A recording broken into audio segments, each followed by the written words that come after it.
நல்ல கேள்வி. இந்தியா ஒரு ஜனநாயக நாடு என்பதால் ஒவ்வொரு குடிமகனுக்கும் சட்டத்தின் முன் சமத்துவம் மற்றும் அடிப்படை உரிமைகள் உண்டு.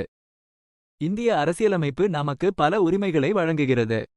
தனி மனிதனுக்கு இருக்கும் முக்கியமான அதிகாரங்கள்: அடிப்படை உரிமைகள், பேச்சு சுதந்திரம், கருத்து சுதந்திரம், வழிபாட்டு சுதந்திரம், சங்கம் கூடும் உரிமை, இயக்கம் உரிமை போன்ற பல அடிப்படை உரிமைகள் நமக்கு உண்டு. மத சுதந்திரம், தனது விருப்பப்படி எந்த மதத்தையும் பின்பற்றும் உரிமை நமக்கு உண்டு.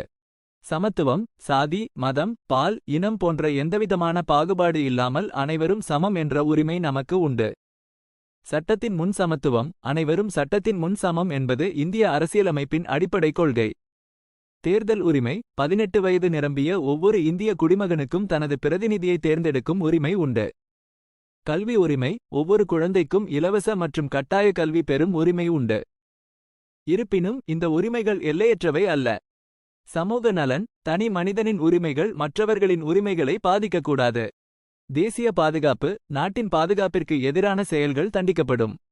முடிவு: இந்தியாவில் ஒவ்வொரு குடிமகனுக்கும் பல அதிகாரங்கள் உண்டு.